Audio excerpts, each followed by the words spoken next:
petit nouveau react sur la Bonjour nouvelle tout le vidéo monde, aujourd'hui de Shesh sur le jeu Xenoblade Chronicle 10. Pokémon n'a aucune excuse. on va faire un petit micro-trottoir là, interroger des gens dans la rue, ça me fait plaisir. Je connais pas le comme jeu. ça. Bonjour monsieur, Découverte. qu'est-ce que vous buvez chez vous? Bonjour, moi je prends du soda et Oli. des jus de fruits. Mais tu veux crever là? Laisser ta femme seule avec le petit Benjamin? Tu vas arrêter de boire du sucre, oui, d'accord? C'est mauvais pour la santé! Mais arrêtez, vous êtes malade! Ah, tu vas boire du Rolly maintenant! Mais c'est quoi le Rolly?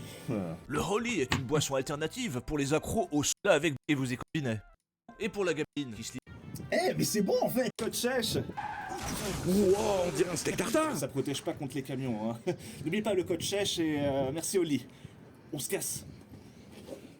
Et bonjour à tous et bienvenue sur le test le plus objectif de l'univers sur Xenoblade Chronicle connais X, pas du tout le jeu. sorti le 20 mars 2025 sur Switch. Alors vous le savez, Ah, les Switch. JRPG c'est pas trop mon délire en général, mais je dois dire que là j'étais sur le cul. Et comme vous pouvez le voir sur le titre de cette vidéo, ce jeu prouve que les Pokémon sur Switch n'ont aucune excuse et sont une vaste blague compte tenu de ce qu'il est possible de faire avec un peu d'amour. Alors, on va pas faire que cracher sur Pokémon évidemment, puisqu'il y a d'autres jeux qui prétendent avoir vocation à proposer de nouvelles expériences aux joueurs, alors qu'ils ne font pas le centième de ce que propose ce Xenoblade. Sans compter que, cerise sur le gâteau, ce jeu date de 2015. Et oui, comble de l'humiliation, c'est le remaster d'un jeu sur Wii U. Bref, si vous êtes ici pour vous taper une barre, ou pour voir si c'est un jeu de merde, vous êtes au bon endroit. Tout d'abord, laissez-moi vous introduire ce Xenoblade Chronicle X qui débute dans l'espace. Il se passe pas grand chose, mais soudain un milliard de trucs s'affichent à l'écran, c'est la guerre. Et pour le coup, le scénario a de l'enjeu de zinzin car il implique la planète Terre en 2054 prise en étau par des extraterrestres qui veulent détruire l'humanité. Bon, classique, sauf que les humains s'en vont par le biais d'énormes arches interstellaires, abandonnant ainsi la Terre, notre foyer depuis toujours. Seules quelques-unes des arches réussirent à fuir la Terre, dont celle-ci, le L002, qui malheureusement se fit attaquer et s'écrasa sur une planète. 2 mois se passent, et c'est à partir de maintenant que vous pourrez créer votre personnage. Alors la personnalisation ne permet pas de faire des folies, du coup j'ai fait un perso bien badass, bien coupe de samouraï. Ah, c'est mon petit côté whip ça. Puis ensuite on se réveille dans une capsule ouverte par une vieille femme aux cheveux blancs. Mais qu'est-ce qu'elle veut cette boumeuse? Bref, elle nous libère et à peine sortie, elle nous file un flingue. Je viens de me réveiller après des mois de congélation. Est-ce qu'il y a moyen d'avoir un petit café avant qu'on me file un flingue? Bref, on avance et on croise une autre capsule. Sauf que la personne dedans est morte. Et là je me dis ça aurait pu être moi. Sauf que moi je suis en vie. Ensuite sans transition, on doit se taper contre un cafard qui fait notre taille. Je comprends rien au système de combat, l'interface me tape sur les nerfs, et ensuite on a une discussion sur laquelle j'ai un choix, ce qui arrivera assez souvent. Ici je dois soit annoncer que je cherche du travail, soit me montrer peu enthousiaste à l'idée de travailler. Vous savez très bien ce que je vais choisir, rien que l'idée de faire autre chose que de jouer à des jeux vidéo toute la journée et faire des vidéos, ça me donne un point de côté. Bon a priori les choix servent pas à grand chose à part changer quelques lignes de dialogue, mais bref, on tue plein d'insectes et je ne comprends rien au gameplay, je trouve l'interface invasive et dégueulasse, je pense que je vais pas rester longtemps sur ce jeu. Au bout de 5 minutes, je comprends enfin comment fonctionnent les compétences, faut les sélectionner en allant à gauche, à droite. Qu'est-ce que c'est rudimentaire, je vais vraiment pas y rester longtemps sur ce putain de jeu. Ensuite on approche d'un ravin et une cinématique nous présente en temps réel la région dans laquelle on se trouve. Attendez, on peut vraiment aller là-bas? Ouais. Ça doit être des régions instanciées semi-monde ouvert avec plein de murs invisibles, je suis sûr. Puis, on va vraiment croiser des monstres énormes en temps réel avec des trucs qui volent comme ça, là? Je suis dans le déni, impossible qu'une console comme la Wii U sortie en 2012, une merde technologique qui a 2 Go de RAM poussiéreux, une carte graphique qui sent la clope, dont le processeur est un pneu crevé, et comme toutes les technologies Nintendo, elle a au moins 2 générations de retard et reste loin de ce que pouvait proposer ne serait-ce que la Xbox 360, sortie en 2006. Alors par quelle magie elle peut faire tourner ce genre de délire, surtout en 2015? Tout le monde sait bien que seul Zelda Breath of the Wild, sorti en 2017, est le seul ovni qui arrive à tenir sur la Wii U, et qui est la seule référence en termes de monde ouvert sur les consoles Nintendo. Ah, on peut penser ça, hein. Mais vous saviez que si Monolith, l'équipe de développement derrière Xenoblade, n'avait pas envoyé plus d'une centaine de développeurs à la rescousse de Breath of the Wild, les derniers Zelda n'auraient jamais été les jeux qu'on a connus. Même chose pour Animal Crossing et Splatoon d'ailleurs, Monolith, c'est l'élite des jeux Nintendo. Il pourrait faire tourner Crysis sur Game Boy que ça m'étonnerait pas. Mais bref, trêve de suçage. Donc oui, on peut aller sur ce pic au loin, on n'a aucun mur invisible, on peut aller littéralement partout avec nos petits pieds, de la moindre falaise à la petite île au loin,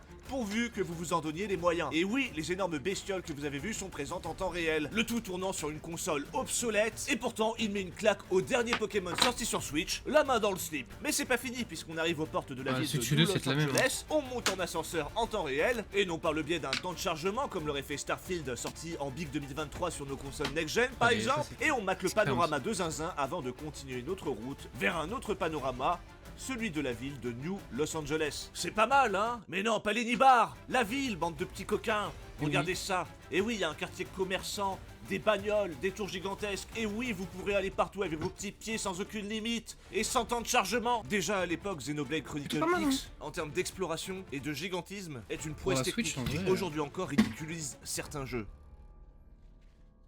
Mais c'est pas fini, attendez de voir la suite. C'est dans cette ville qu'on rencontre notre deuxième allié d'aventure, Lynn, qui conduit comme une tarée. C'est littéralement une espèce de Tifa Eco Plus, les mêmes fringues mais moins de pixels, moins de cheveux, moins de... She's 13. Wow, j'allais dire moins de prudence, elle conduit à 13 ans et vous laissez faire, c'est scandaleux. Mais bon, j'ai pas fini parce que Xenoblade Chronicle X, c'est pas juste un beau jeu, c'est aussi un jeu d'une complexité qui va stimuler votre cerveau. Je vais commencer par le pire, les combats. Alors bon, on va pas se mentir, c'est le bordel. Il y a 12 000 infos, il y a des chiffres, des barres, c'est un putain de pachinko avec parfois des QTE qui apparaissent. Mais en vrai, tout a une logique. Et si vous cherchez un jeu plug and play où on comprend tout en 30 secondes, eh ben tournez-vous vers Assassin's Creed Shadows puisque vous ferez la même chose du début à la fin. Mais bref, le combat en gros, vous choisissez votre cible et vous avez des attaques qui se font automatiquement. En gros, de votre côté, vous gérez le positionnement et l'utilisation des compétences. Sauf que vous pourrez aussi choisir quelle partie vous visez de vos ennemis, que ce soit les cornes, les jambes, les bras, bref, c'est les systèmes de Fallout en temps réel. Sauf qu'il faut aussi gérer votre positionnement, puisque certaines compétences feront plus ou moins de dégâts si vous êtes derrière, sur le flanc ou en face de vos ennemis. Les compétences sont parfois des combos avec d'autres compétences, faudra aussi gérer les distances, bref, vous aurez autre chose à foutre que de gérer les attaques automatiques, croyez-moi. Vous avez aussi un mode énervé qui fait cumuler un multiplicateur de dégâts, à savoir que vous avez 16 classes, que vous pourrez maîtriser une à une, permettant un mix de compétences et d'armes, ce qui vous offre des fantaisies de théorie craft à votre guise, sachant que vous avez du loot, mais aussi du craft qui fit plus ou moins avec votre classe. Et attention, vous avez aussi un système pour changer vos styles vestimentaires, ce qui à l'époque n'était pas ultra courant. Et vous pourrez mettre des fringues qui mettent en valeur vos personnages, hein. Mention spéciale à ce maillot de bain qui permet de voir l'underboobs, et avec un trou au niveau du pubis. Non mais à quoi ça sert? C'est au cas où la police de la pilosité vous contrôle et vérifie s'il n'y a pas un poil qui dépasse? Putain, heureusement qu'ils se sont pas occupés des tenues dans Breath of the Wild, hein. Sinon Link porterait un slip kangourou et j'imagine que Zelda serait en porte-jartel.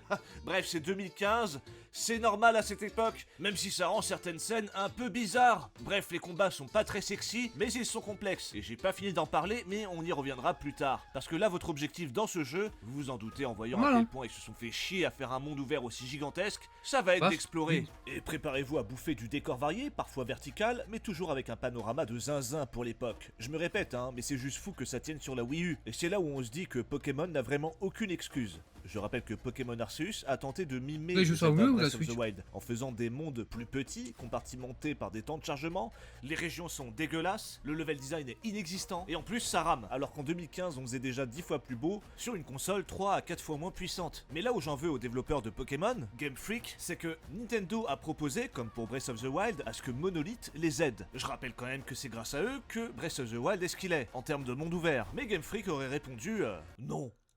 Alors, on sait pas si c'est Lego ou quoi, mais ils se passent de l'aide des développeurs les plus talentueux de chez Nintendo, et ils veulent être tout seuls à jouer avec leur caca, quitte à proposer un truc laid et pas optimisé pour les joueurs, et surtout très loin des standards habituels de Nintendo, qui d'habitude font des jeux au moins regardables. Personne ne peut défendre Game Freak à ce niveau, personne ne peut dire que Pokémon respecte ses joueurs. C'est pour ça que je conchis ce jeu, et je sens que le prochain va y passer aussi, car il n'arrive toujours pas à la cheville de ce Xenoblade Chronicle X qui date de 2015. D'ailleurs, l'exploration, c'est pas juste explorer pour explorer, non, ça vous sera utile pour le long terme, puisque vous devrez poser des sondes à droite à gauche pour découvrir les alentours, mais aussi y poser des appareils qui vous permettront de gagner des thunes ou d'y extraire du minerai, ce qui vous permettra d'investir dans des entreprises d'armure et d'armement qui vous permettront de craft des armes et des armures uniques grâce à des composants que vous allez devoir trouver sur des monstres ou dans la nature. Et ça vous servira aussi de carburant plus tard, et j'y reviendrai. Prenez juste en compte que ces extracteurs, usines de stockage et autres carburant plus tard, et j'y reviendrai. Prenez juste en compte que ces extracteurs craftent des armes et des armures uniques grâce à des composants que vous allez devoir trouver sur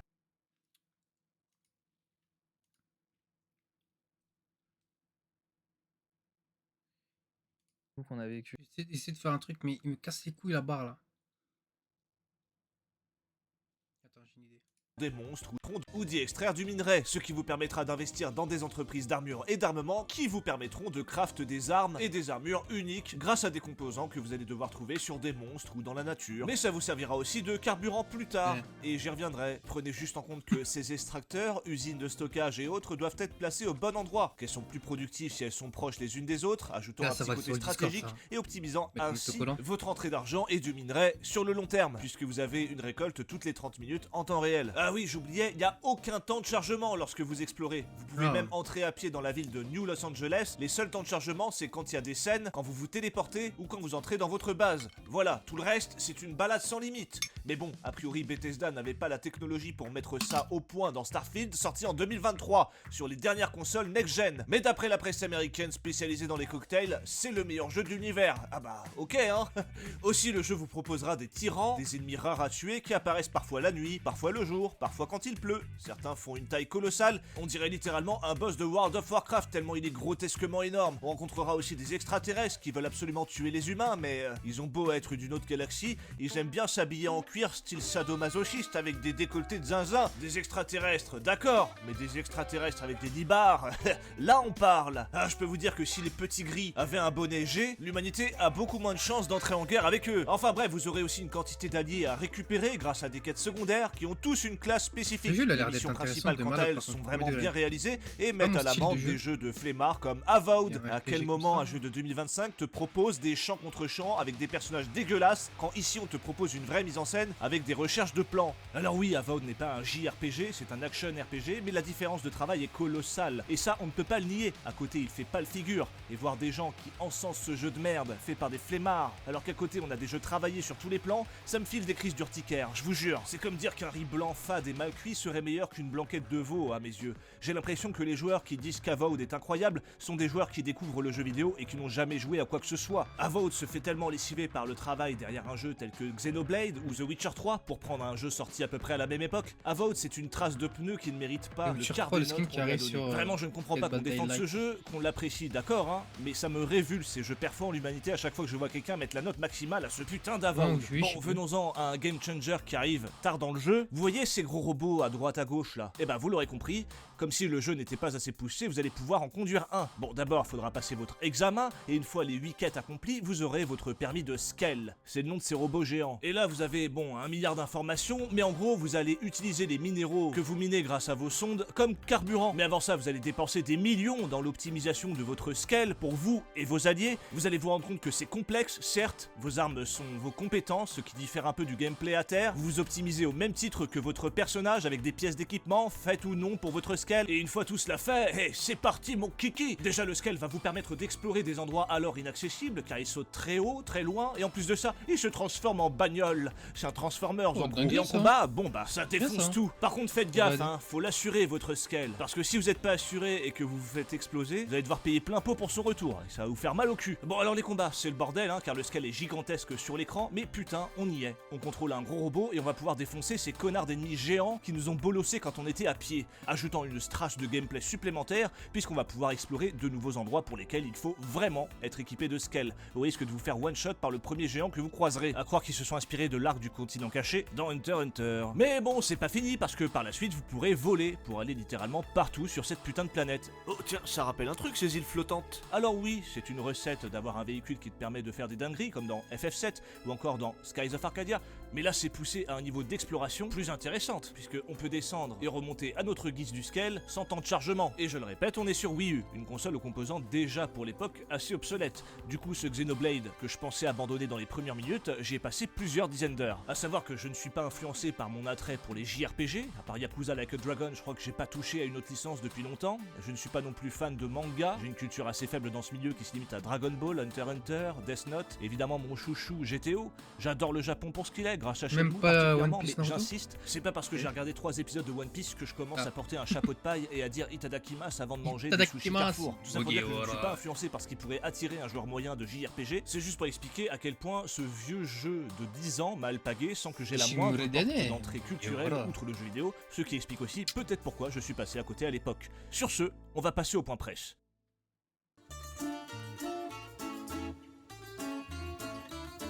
Ce Xenoblade Chronicle X a eu 18 sur 20 sur jeuxvideo.com. Bon, c'est pas une référence parce Ok. qu'il distribue les 18 comme des petits pains, mais pour un jeu qui a 10 ans, c'est quand même pas mal. A priori, cette Ouais, il version donne envie de le Switch, faire, il y a même, des en fait. nouveautés comparées à la Wii U, mais c'est de l'ordre du contenu plus qu'autre chose. Alors perso, comme je l'ai pas fait sur Wii U, je m'en fous un peu. En tout Et cas, t'as on fait voit sur qu'ils n'ont Switch. pas aimé l'absence de mise en scène lors des discussions, qui serait à des années-lumière de celle de Xenoblade 3. Putain, mais pardon, Xenoblade 3 est la suite de ce jeu sorti 7 ans après, en 2022. C'est bien qu'ils aient évolué, non? Ça veut dire qu'on est à combien de milliards d'années-lumière de Pokémon Violet et Écarlate? Vous savez, le jeu pour lequel Nintendo a dû s'excuser de la qualité. Ah putain, c'est sûr qu'applaudir avec les Ah, ils se coudes, sont c'est excusés, une j'avais sacrée pas- mise en scène, hein. Non, en vrai, Xenoblade Chronicle X a vraiment pas à rougir de sa mise en scène. Quand on voit ce qui est fait aujourd'hui sur les autres jeux, je trouve ça un peu idiot de le comparer à un opus qui a plusieurs années de plus et qui a donc fort heureusement évolué, contrairement à d'autres licences qui remuent la même recette depuis bientôt 20 ans. Si les jeux avaient au minimum une mise en scène aussi malheureusement. exemplaire que Xenoblade Chronicle X, je peux vous assurer que je râlerais beaucoup moins et surtout, je passerais beaucoup moins les scènes. Enfin bon, Xenoblade Chronicle X a eu 89 sur Metacritic et 8.9 de la part des utilisateurs. On est sur une note 100% accurate et bravo à eux, mais comme on est sur le point presse, je vais en profiter pour parler de la présentation de la Switch 2 qui ne m'a pas laissé indifférent. Le prix de la console, 439 € seul. Bon, vas-y, pourquoi pas, ça me choque pas des masses, même si j'ai râlé un peu au début parce qu'elle n'est vendue qu'à 330 € au Japon. J'ai un peu l'impression qu'on est des putains de vaches à lait en Europe. Mais bref, déjà c'est quoi ce bouton C accessible uniquement à ceux qui ont un abonnement Nintendo Switch Online? A priori, ce bouton sert juste à activer son micro. Ça veut dire que tu ne pourras pas utiliser l'interface Switch pour discuter avec tes copains sans payer. Oh putain, mais comment on va faire? Vraiment? Comment puis-je Discord, discuter hein. avec mes potes? Ah, maudit Une sois-tu, suite Nintendo!